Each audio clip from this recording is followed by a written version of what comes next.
Now, just as we have our own personal stories, there are also the collective stories, these very powerful stories. And I think we have lost an understanding of the power of these stories and how much they live us. We have, in a way, too much of a sense of our own autonomy, that we make choices in our life of how to live and the values we have. And once you begin to look at these stories, you understand they are very powerful, and often they live us. They grip us. And if you look around in the world today, you can see a very destructive story. A story of obsessive consumerism that is destroying the planet, of materialism gone wild, that is completely unsustainable, that is destroying the fabric, the very subtle, beautifully woven ecosystem that supports us. And all of those other, in a way, signs of a story that has become really self-destructive. And combined with this story of materialism, of consumerism, that is gripping people from deep within themselves, living them, there is also the remnants of this story of patriarchal oppression. And that was a very powerful story, as many of you know, that really dominated the Western world in particular for 2,000 years or more. And it was an oppression of the feminine, but also then became a power drive to oppress nature, to rule over nature. And we can also see the results of that, in particular, the example in these very powerful multinational corporations that are very hierarchical, that just have dominance over the natural world, in a way rape it, pillage it, for pure gain, for pure power. So we have these stories that are destroying our planet, to put it very simply. They are not life-giving stories. They are stories of exploitation, stories of destruction. And they are so powerful that in a way they are taking humanity, well, some people say we have already passed this tipping point of irreversible climate change with unforeseeable circumstances. That they seem to be taking humanity on a path of self-destruction, because any species that destroys its own ecosystem, that destroys its own habitat, is probably like the inhabitants of Easter Island, going to become extinct. They are incredibly powerful stories, and they seem to be unrecognized. We don't seem to be aware of these stories that are living us. In fact, some people say we actually don't have a story at the moment, that we're between stories, that we're the old stories, and we don't have a new story. But there is this story that is so powerful that it consumes people. It doesn't actually just consume the planet physically. Unbeknownst to people, it consumes a certain sacred substance in their own soul. It is a very soulless story. It doesn't respect the environment, it doesn't respect what is sacred, it doesn't respect the feminine, it doesn't seem to respect anything. And in a way, for me, the great unspoken tragedy of this present time is how this story is destroying the sacred both within the world and also within people's souls. It is a very soulless story. It doesn't nourish us in any way at all, and yet it devours us. It's like consumerism takes our money and also takes our life energy and takes our soul. as we are programmed to want more and more and more in a completely unsustainable way. Now, of course, many people recognize this destructive story of greed, this almost apocalyptic monster, if you like, that walks with heavy boots upon the faces of the world and creates this massive inequality and destitution, physical and spiritual. What is really unknown and unrecognized is why this story is so powerful, where its grip comes from.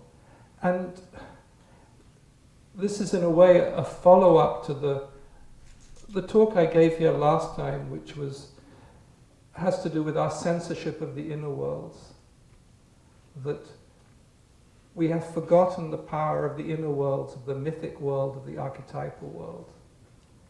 And to put it very bluntly, we've forgotten the power of the magical world. Now, if it was just about getting stuff, which is the slogan of this story, I mean, of course, it's been an incredibly powerfully articulated story with all of the advertising slogans and all of the enormous amounts of money and highly intelligent people who are spinning this web of deceit to draw us into buying things that we don't want. This incredibly powerful manipulation of human beings. But my sense is there is also a magic in this. There is because are human beings really so self-destructive that they would otherwise be caught in living a life that is so unsustainable and so self-destructive? I always remember at the beginning of the computer revolution, maybe that was in the 80s, or we were told we were now going to be a leisure society because computers were going to do all this work and there just wouldn't be enough work for human beings to do. And we were going to have to get used to the fact we were going to work about 3 days a week, and the rest of the time would be a leisure culture. And that seemed very reasonable at the time. And as many of you are aware, that has not actually happened.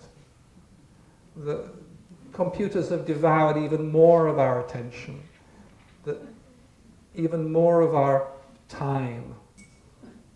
And something has been lost in this process, something very fundamental that belongs to humanity. I would call it the sacred, this recognition of the sacred, which is really what gives meaning to our life. But there is a very powerful energy, a very powerful magic in this selling of stuff. Sometimes I think it's almost the revenge of the feminine, because what is materialism? If you look at the word, it comes from mater, it comes from mother, it has to do with the earth. And it's as if our collective Western dismissal of the feminine, of the values of the feminine, of the sacredness of the earth, of the cycles of the earth, of those deep rhythms that belong to humanity and belong to the earth, has evoked the anger of the Great Mother, the anger of the archetypal world.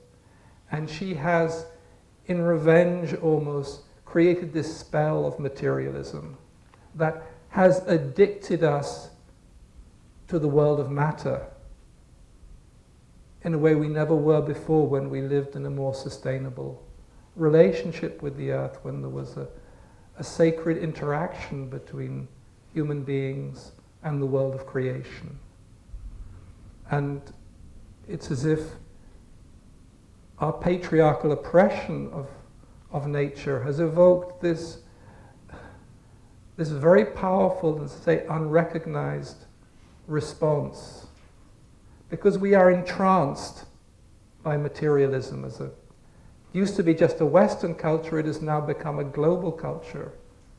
And in the developing countries as they want more and more of the stuff of materialism. We are entranced by it. It is not logical, it is not rational.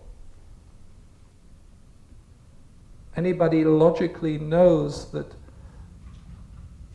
it's not going to fulfill you, it's not going to make your life happy. And yet, the entrancement is so powerful that we are caught. The magic is so strong, particularly because it is unrecognized. We don't believe in magic as a culture, we believe in the rational world, and yet what we are doing is completely irrational.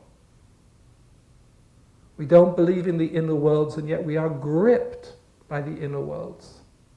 It is like we are gripped by a collective neurosis that is bent on destroying the ecosystem, because I think they say it would take 5 worlds to sustain our present level of materialism. And we also destroying our own soul, our own self, that it gets harder and harder to find that simple relationship to the sacred that gives life meaning, that used to be part of everyday life. There was this beautiful story, little description I read about the Pomo Indians in Northern California, how the women would weave baskets, and when they went to collect the grasses, they would pray over the grasses. And when they put the grasses, they would moisten it to begin to weave it, and they would put it through their mouth and they would breathe a prayer over it. And then they would weave it into baskets. And in doing so, there was this deep relationship with creation, with the earth, as well as with what they are making. And I can tell from my own experience that I was always brought up to believe, for example, that food was just food. When I grew up in England, there was something called meat and 2 veg that you had at least once a day, and that was food. And you never thought about it. Nobody ever thought about food when I grew up. It was just, as long as it was there. And when I met my teacher, early on, she invited me to have a meal. And I never realized that food could taste of love. I remember that first experience of, she used to make these Indian fritters because she'd been in India for so long, with homemade chutney. And you know, when she would cook, she would pray over the cooking, as people have done for centuries, so that the food carries the nutrition of the soul as well as the earth. It is this relationship, this inner relationship between the... So you are nurtured on all levels. And you could literally taste the love in these fritters. She cooked with love, so you could taste the love in those fritters. And it's one of the reasons I feel it's really important you cook your own food, because then you put attention, you put love, you are nurtured on many levels just by this most basic human ritual of eating. And it opened my eyes. Oh, there's a whole other world there that can meet us, that can nurture us, that can live through us. And yet we are not taught that anymore. It is becoming like a memory. Oh, there were people who lived like that long ago. As this other story has sucked more and more of this sacred substance out of life. So what I'm trying to say is that this story of stuff, this story of consumerism that is very powerful. It is both destroying the ecosystem, and we all know that. And maybe today is going to be the hottest day on record in Death Valley, they say. And it is also eating away at this sacred substance that gives our life meaning, that nourishes us inwardly as human beings, that also nourishes the planet. And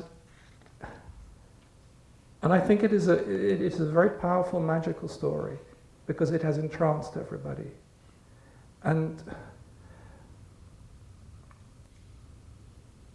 And that is, to me, there are many people who are talking about the need for a new story. And I will talk about that in a moment. And it has become a certain accepted understanding among certain circles. I'm sure many of you people here have heard the need for a new story. But if it is lacking an understanding of the magical pull of the old story, nothing will happen. You can't counter that powerful and magical pull with rationalism. It doesn't make sense what we are doing now.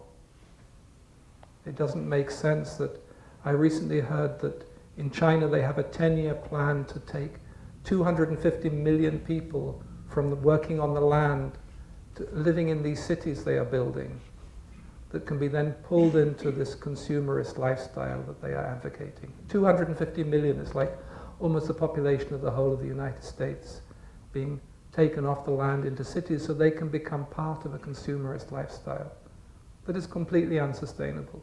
So it doesn't make any sense, and yet we are doing it because we are caught. And unless we understand in a way, the magical dimension, the power of this story, then any new story is just going to be like blown in the wind. It's not going to have enough power to change this self-destructive story. And yet, and this to me is the kind of the catch-22 and I don't really understand why it is like this. And yet, because as a culture we have said the inner world doesn't exist, magic doesn't exist. Magic is a trick done by a magician. It's not an entrancement. We don't understand. We understand it a little bit in human dynamics. We understand how a mother can weave a spell. It's explained in psychological terms of codependence around her children. That is a little bit of understanding we have about it, about how spells are woven. But we would never dare to say it's actually a magical spell. It's a psychological complex. And yet, human beings for thousands of years have known about spells. Why are those first beautiful cave paintings in southern France of the animals in their archetypal form? Because it was a magical relationship. The hunter was creating with what he was hunting. There was a prayer there. There was a magical relationship that belonged to that culture and has always belonged until it began to be repressed, until the wise women got killed off. I always think one of the kind of sad facets of that, which is not well reported, is in the Middle Ages there were these terrible plagues, the Black Death that swept through Europe and killed millions of people. One of the reasons that they were so powerful, these plagues, was that at that time all the cats had been killed because they were associated with witches. So the cats that could have caught the rats that spread the plague weren't there anymore in Europe because they'd been killed because they were associated with witches. And this is the dark side, very dark side of patriarchal culture, but it's also split us off from an understanding of what is happening now, because you can banish it, but it just gets repressed, and it's very powerful. So that is to me the present predicament, which is ecologically very bleak. Many of you, I'm sure, have been following Bill McKibben's work and the whole how many carbon particles there are in the air, and whether it's 450 or 500, and what that will mean. And they say that species that are getting destroyed at an unprecedented rate, and the temperature that's rising, and of our lack of any real ability to do anything about that. And then there is this dark inner side which is just as potent, and I would say even more tragic because it is not recognized. And you cannot counter a magical spell, an entrancement with rational thought, because you can see now, it doesn't work. It doesn't work. So that's the present predicament. Now there is a new story, yes. And many of people have been talking about this new story. It's a new story, it's also a very old story. It is a very different story to that of consumption and greed and dominance of nature. It's a story of interdependence, of interconnectivity. It's a story of oneness in which there is this incredible diversity of creation, of human beings, of animals, of plants, of birds, that are all part of a great unified living being we call the earth. And everything is interconnected and everything interrelates in a very mysterious way, as particle physics has given us the understanding of. We are not separate from the earth, we are not separate from each other. We are all an interwoven pattern of unity that breathes the same breath on a very deep level. And if you like, if this is a moment of crisis, it's also a moment to welcome in a very different story, a story of cooperation rather than competition. I always remember that when I was young and I was vegetarian, my father said, well, that's why you're not ambitious enough, because you're vegetarian. You don't have the red meat that is going to make you ambitious. I was never quite sure about this whole thing about ambition, just like competition, just like winning, because if you're winning, somebody else is losing. And I don't really see life in that way. I see it more like Oren Lyons, this Native American elder, said, one of the first pieces of original wisdom is we just have to get along together. It's very simple. You would thought we were taught it in kindergarten. We're all here to get along together. It's very simple, it's very foundational, it's nothing new. I say it's one of the original teachings of the Native Americans.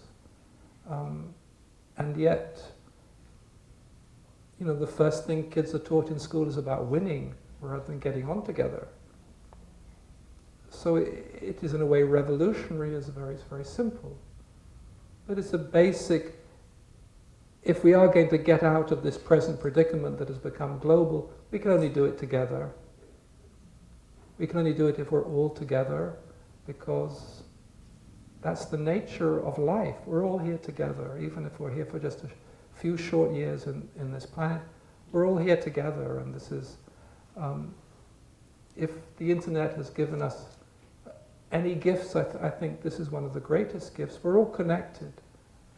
Nowhere is somewhere else anymore.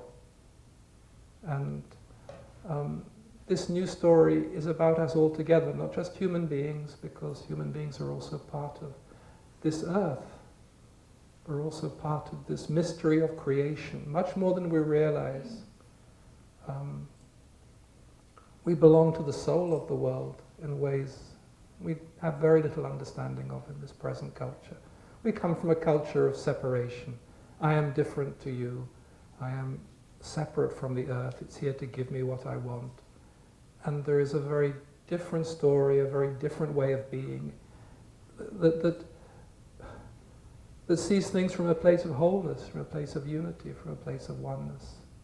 And there is actually, what people don't realize, there's a very powerful magic in oneness. Oneness is not an idea. It's a living reality. It's a living presence. It has to do with the nature of life, the nature of creation. This world is one, and everything on it belongs together. It is woven together. There are patterns. This is actually an esoteric understanding that you can see in Islamic design, these interwoven patterns. I studied sacred geometry when I was a teenager, and sacred geometry represents these patterns behind creation. They're actually very powerful. They show the way the world is woven together, how it comes together as certain nodes that have, like stars, that have more energy, and then separates. And you can see that also when, you know, groups of people come together, they form energy nodes, and then they link to other groups. It's a very organic way of being. And in this organic pattern, we actually all support each other in some invisible ways. When you help a friend who's in need, when you bring some food to somebody who is sick, when you are part of a community. And also in hidden ways, in the inner world. It's like your devotion, your prayer nourishes other people in the inner world.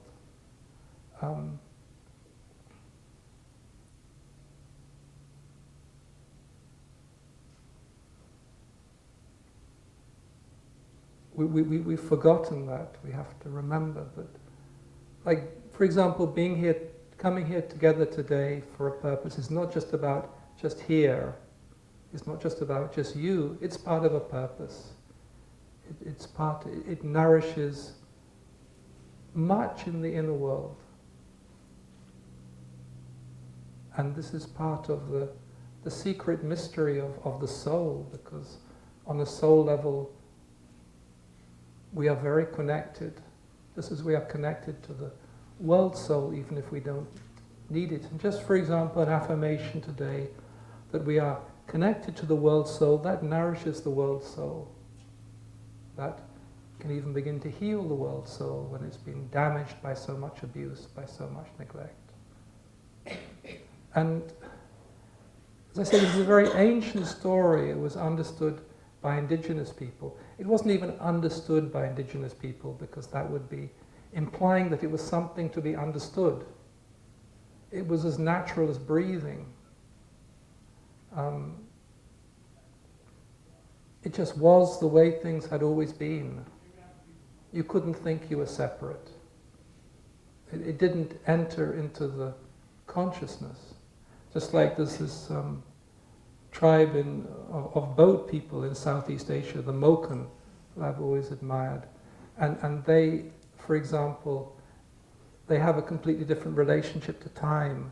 They have no word for past or future in their vocabulary. Things just are as they are. There is just the moment. And interestingly, in their vocabulary, they have no word for worry either. And just imagine that in our culture, if we had no word for worry, if there was never a need for worry. These stories, they are not what I'm trying to convey to you and to bring you into. These stories, these deep, potent stories, they're not ideas. They belong to the way life breathes. They're very powerful. But we have to acknowledge this dimension of it. And I think as a culture we're very frightened of the inner world. We're very frightened of the power and the magic that our ancestors were completely comfortable with.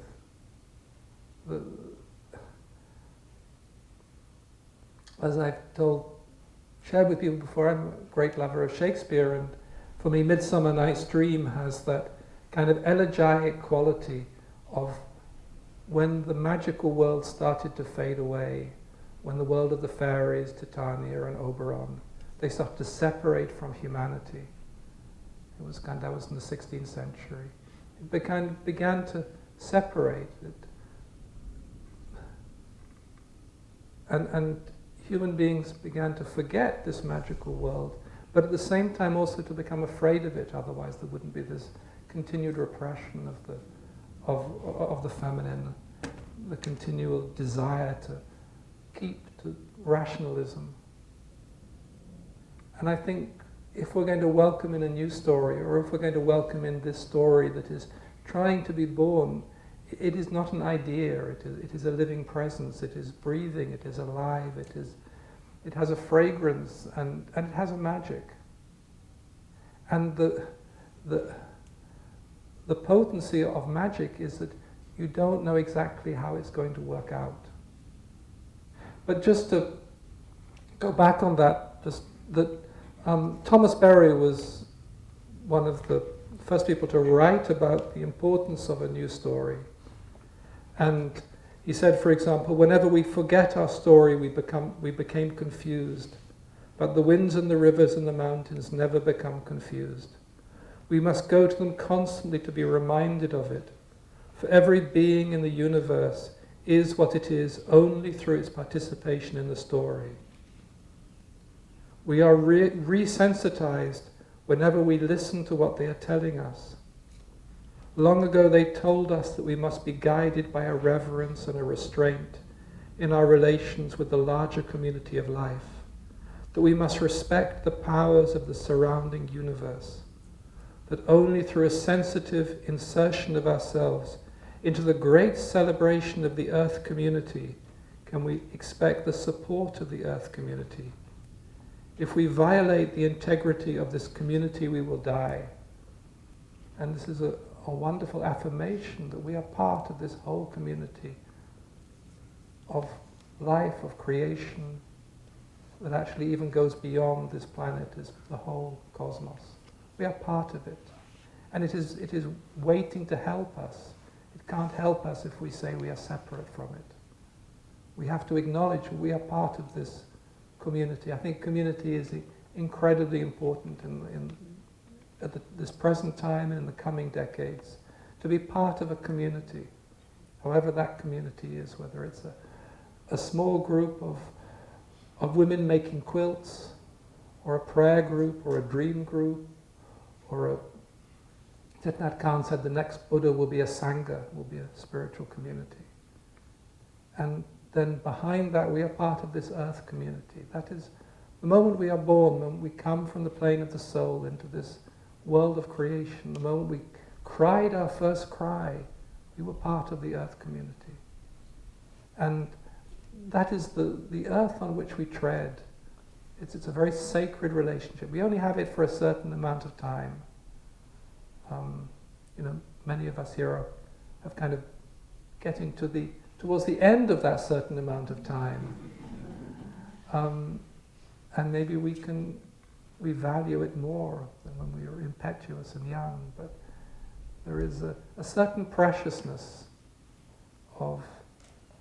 in time, of being here, of being part of this earth story, and particularly this earth story at this moment of transition, at this moment of change. But Thomas Berry's also said something very interesting. He said, "My effort here is to articulate the outlines of a new mythic form that would evoke a creative entrancement to succeed the destructive entrancement that has taken possession of the Western soul in recent centuries. We can counter one entrancement only with another, a counter-entrancement. Only thus can we evoke the vision as well as the psychic energies that are needed to enable the earth community to enter successfully upon its next great creative phase." And he's the only person I've found who really expresses an understanding of this entrancement, of this magical dimension, that we are talking here about the inner world as much as the outer world. And again, I go back to what I was speaking about in December, the degree of the censorship in our collective thought forms, in our collective education. We have censored the inner world. And I say it has been so effective, and this is where you get really powerful censorship. It is so effective because we don't even realize we are censored. It is astounding if you think of the degree of this. We are almost prohibited from thinking certain things. And that has to do with this, has to do with the inner world. And yet, as most of you know, all healing comes from the inner world. Real healing comes from within. Real change comes from within. And it comes with a certain energy. Like Thomas Berry says, it needs a certain psychic energy in order to rebirth life. And in all of the debate that is the recent debate about a new story, the need for a new story, the need to welcome in this story of oneness, of interdependence, of interconnectivity, of mutual support, of recognizing that we're part of this one interwoven living ecosystem, this beautiful suffering planet, that we're all also here together as one human community as much as an earth community.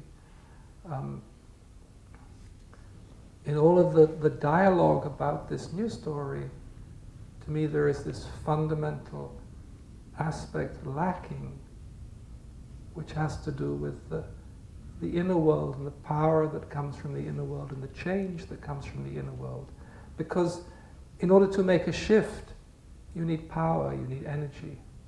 Like Thomas Berry says, you need psychic power.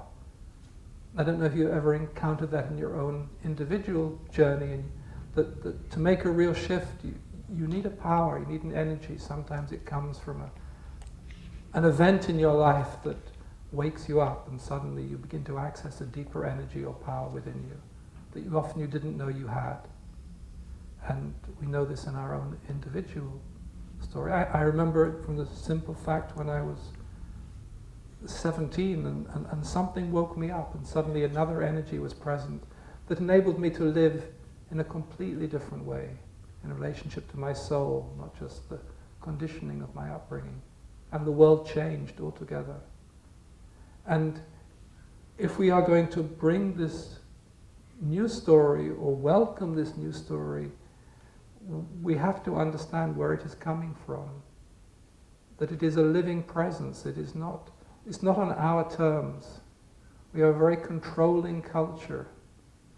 Other cultures used to have a much more inbreathing relationship with the inner world. They were aware of the fragility of it all. They were aware of the fragility of their own life, and also how the environment, storms and hurricanes and drought, they were part of a much less controlled world. And so they had a certain respect and reverence that we have lost because we are a very controlling culture. I always remember when I was like 14 at a party of my parents, and people would ask me, "What are you going to do when you grow up?" And it was for me such a ridiculous question. How could I possibly know what I was going to do when I grew up? And yet, I was already being asked to program myself for a life that I was going to lead. The control factors were already in place. And I think one of the fears is like the 2008 financial collapse. It's like the control factors went back so quickly afterwards. We can't allow anything to collapse. We can't allow anything to change. We have to keep it the way it is. And the danger for me, of many people who talk about a new story is they already know how it's going to be and they're trying to implement it. It's another human idea. And to me, we've had enough human ideas, and they haven't been very good ideas. If you look at the world around us, we need to it's like when Thomas Berry says we need to hear again the conversation of the rivers and the winds. It's not going to be our story. The next story is not going to be just a human story. And it's not going to be on our terms, because it's much bigger than us.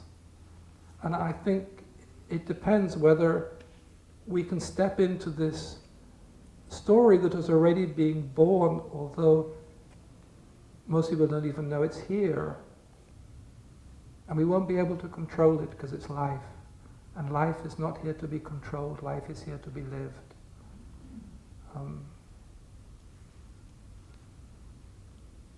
I always say, if you know where you're going, why bother to go there?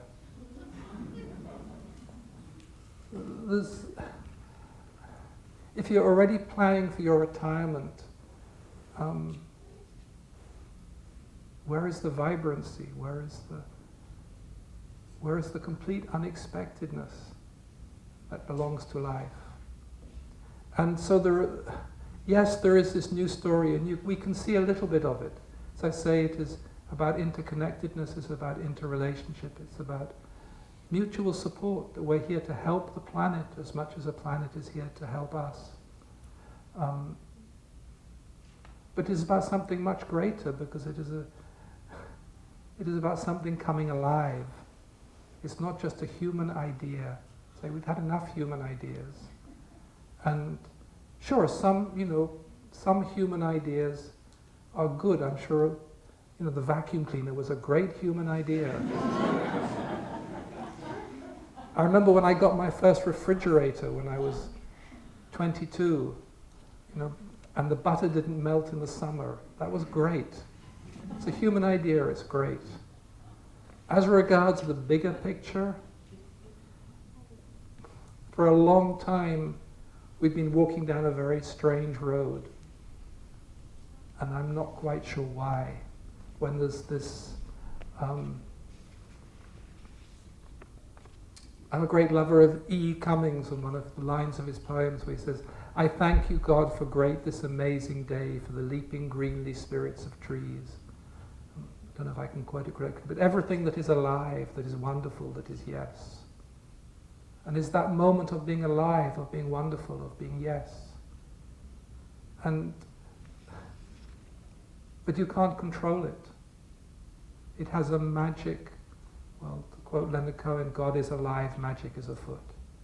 To me, as a mystic, it really has to do about welcoming the divine. If the sacred isn't present in the midst of this new story, if it isn't a story about the sacred, if it isn't a story about the soul, then I'm not really interested. If it isn't a story about our own soul and the world's soul and everything that is sacred in creation, being respected, being revered, being met, being...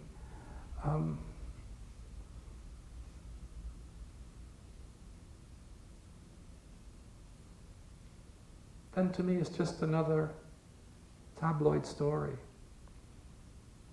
But there is a reluctance in a lot of people to step into the unknown, into the unknowable, and particularly into allowing the inner, which can be crazy, and often is, can be chaotic, and often is.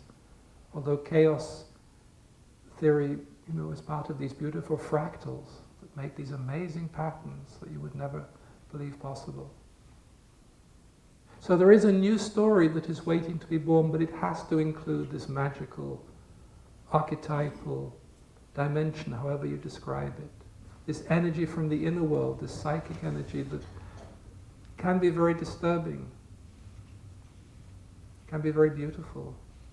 We don't know how it's going to be. It won't be according to the way we want it. Because life isn't about what we want. I don't know where that idea came. What do you want to do when you grow up? I mean, imagine saying that to somebody in the medieval era. It wouldn't even register. They had other cycles, they had other rhythms they were living. So there is this new story. It's a very beautiful story. I remember when I first saw it, I was just so overwhelmed by its beauty, by its simplicity, by its quality of joy. It was about joy. It was about life waking up. And it is about oneness. It is about all of us being together, all of us being connected, all of us being part of something infinitely greater. I see it as a deeply spiritual story because that is the root of my own being, but we each see it in our own ways. We each see it in the way we breathe, in the way we interact, in the note of our own soul. A musician will see it in music, an artist will see it in images, a farmer will see it in the land, and maybe an ordinary person would just, if there is such thing as an ordinary person, it'll be there back in our lives so that the loaf of bread that's on the table is not just a commodity to be consumed. We have a sense of where it came from, and that it is sacred, and it can nourish us in the way that sacred things always nourished us. And then we won't need so much stuff. I always think that this obsessive search for stuff, this accumulation of stuff, is because we are so impoverished. Thich Nhat Hanh says it's because we are so frightened of the pain within us. I think we are also so impoverished. If you are, it's like for me, a home-cooked meal cooked with love is worth any meal in the most fancy restaurant, because you are nourished on a deeper level. And if we are given back that connection to what is most simple, what is most essential, what is most meaningful, then we are nourished. Then we won't need all these distractions, because there will be joy in, just like in the meeting of people, in the simple business of being a human being, which is not sitting in front of a computer screen, it is not working 80 hours a week, it is not rushing around like headless chickens searching for minutes that we don't have. It's a return of the sacred. The new story must include the sacred, and the sacred has a numinosity, has a power. But it is not about us, because it's about the whole world, it's about the whole community of which we are a part. And it's about learning to listen to the earth, learning to listen to each other, learning to listen to the heartbeat of the world. The world does have a heartbeat, if you listen to it. There's a very beautiful, simple practice I was given years ago, in which you align your own breath and your own heartbeat with the heartbeat of the world. It gives you a certain inner stability. Very simple, beautiful practice. And then we are part of it because it is life. It is not something other than us. If there is a new story, it is life's story. And it is being born because life is always being born. And then I think we just have to say on the deepest level that we are part of it. We have to welcome it into ourselves and into our lives. Just as I'm a mystic, so for Sufi, so for us we welcome the beloved into our hearts and into our lives. That is one of the most simple Sufi practices. God is for us the beloved, it's about love, and we welcome love into our hearts and into our lives. It's all around us, but we like to keep it away because we don't know how it will behave. Love is not always well behaved, as some of you may have discovered, to your surprise. So that's really what I want to say. There is an old story, and it is living people much more than they're aware. It is very powerful, it is incredibly destructive. And it is a story gone wrong. It has become almost a psychotic story, because it is very, very destructive. Much more than people realize. We just see a little bit on the outside. We don't see what it's doing to our own souls or the soul of the world. How all the sacred places in creation are being systematically desecrated, eradicated, forgotten about. And it has this entrancement. It is very, consumerism is very subversive and entrancing.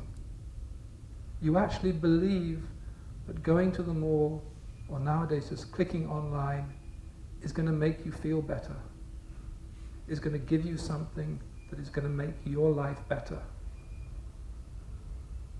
And 99 times out of 100 it doesn't. And I've done an experiment with that. I've had a desire, and I followed it through, and I got the stuff, and there was that moment of, ooh, and it lasts about 30 seconds. And I guess it's like being a heroin junkie. You you go for the next one, and the next one, you don't realize what it's doing to you. So that is the potency of the present story. And I think we have to acknowledge that before we can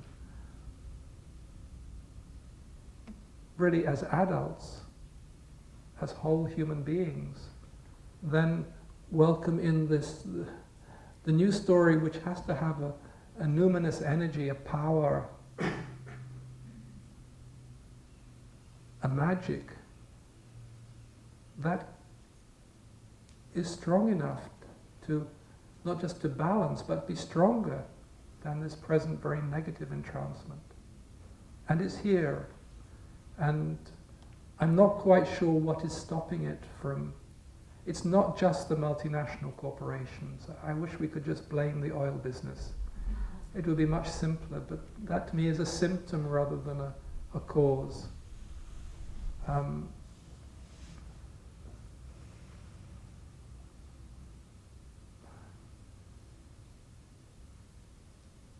But it does need us to welcome it from within. It's not an idea. It is a living presence, and it's a very, in its real nature, it has to do with the organic wholeness of life. It has to do with the depths of life, which for me is sacred. It has to do with welcoming the sacred. And if we can make any small contribution, I would just say to welcome the sacred back into your life, the sacred that belongs to life. The sacred itself is very simple, is very powerful. And it's just a recognition of the divine nature of everything, of each other, of the table, of the bread, of the day, of the sunrise, of... That isn't the whole story, but that's you open a door then to this new story. You allow it to come into your life and into your community and into your friendships, and then something can breathe again before it's too late, before there's too little left.